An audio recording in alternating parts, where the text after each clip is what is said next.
Salut à toi, petite question du jour, petit chapitre, on va dire, sur le partage du temps de travail. Tu verras, c'est très simple. Une fois qu'on a la formule et qu'on sait un peu se débrouiller avec, tu verras, c'est vraiment donné. Donc il faut absolument scorer ces points s'il y a une question comme ça lors de ton test calcul. On se retrouve tout de suite pour le cours. Ok, on a une première question qui nous dit donc 3 maçons montent un mur. Seul le premier monterait en 10 jours ce mur, le deuxième en 15 jours, le troisième en 30 jours. En travaillant ensemble, en combien de temps monte-t-il le mur? Je te laisse encore une fois mettre pause à cette vidéo et on va y répondre tout de suite. À tout de suite. En fait, il y a une seule chose vraiment à comprendre dans ce chapitre, c'est la notion du travail par jour. Ok, prenons l'exemple du maçon numéro 2, on vous dit qu'il fait le travail en 15 jours. Si on le rapporte en jours justement, par jour, il fait donc 1/15e du mur, puisqu'en 15 jours, il a fait 100% de son mur, en un jour, il fait 1/15e du mur. Ok? Et ben, c'est exactement la même chose pour tous. Le premier maçon, il fait en 10 jours, bon, il fait 1/10e du mur par jour. Ok? Puis après, la même chose pour le troisième, il fait 1/30e du mur par jour. Et au bout de 30 jours, il a fait 100% de son mur. Bah, une fois que vous avez compris ça, vous avez tout compris justement au partage du temps de travail. Vous voyez, c'est très facile. Vous avez une formule qui est donnée, qui est donc 1 sur le temps 1, donc de la tâche numéro 1. Donc ici, par exemple, ça peut être le premier acteur, le premier maçon qui va faire son mur, donc en 1 sur 10. Le deuxième, on a dit 1 sur 15. Et le troisième à 1 sur 30. Donc ça, en fait, toute cette formule est rapportée par jour.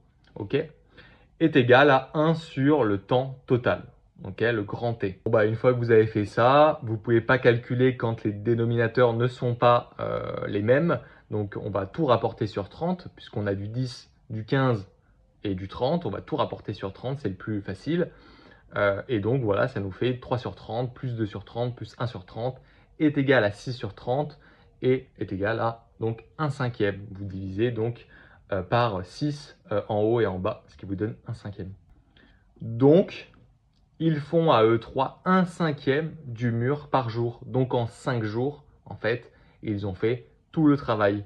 À eux 3, ils font le mur en 5 jours. Vous avez vu, hein, tous les dénominateurs, c'est égal au nombre de jours, en fait, tout simplement. Quand vous avez l'énoncé qui vous dit bah, en 10 jours, il fait cette tâche, vous mettez 1 sur 10. Quand l'énoncé vous dit en 15 jours, il fait cette tâche, vous mettez 1 sur 15, etc., etc., etc. Ok? Ok, bon, bah, deux maçons A et B montent le même mur ensemble en 4 jours. Seul A le monterait en 6 jours. En combien de temps B monterait-il le mur seul? En fait, c'est exactement la même formule. Je te laisse faire pause et y répondre et on se retrouve tout de suite pour la correction. Ok, bon, bah, on pose notre formule habituelle et on fera justement les changements par la suite. Donc, on a un premier maçon qui fait la tâche en 6 jours. Bon, on met le premier, donc A, il fait sa tâche en 6 jours, donc 1 sur 6, plus donc 1 sur le temps du maçon B. Bon, là, on ne l'a pas, hein, du coup, on va mettre TB est égal à 1/4 et on vous dit parce que justement ensemble ils le font en 4 jours. Voilà, et après bah, tu résous, il suffit de soustraire 1/6 des deux côtés, donc comme tu as 1/6 du côté gauche déjà, bon bah tu vas l'éliminer et tu auras du coup 1/6 à droite moins 1/6 à droite, ce qui te donnera donc 1 sur TB est égal à 1/4 moins 1/6. Et donc là, c'est un peu dégueu parce que c'est pas les mêmes dénominateurs. On va les rapporter au même dénominateur. Là, on pense directement à 12. Bon, on va mettre tout sur 12. 12e moins 2 douzièmes est égal à 1/12e. Et 1/12e, c'est quoi? Bah, c'est ce qu'on cherche. C'est le temps du B.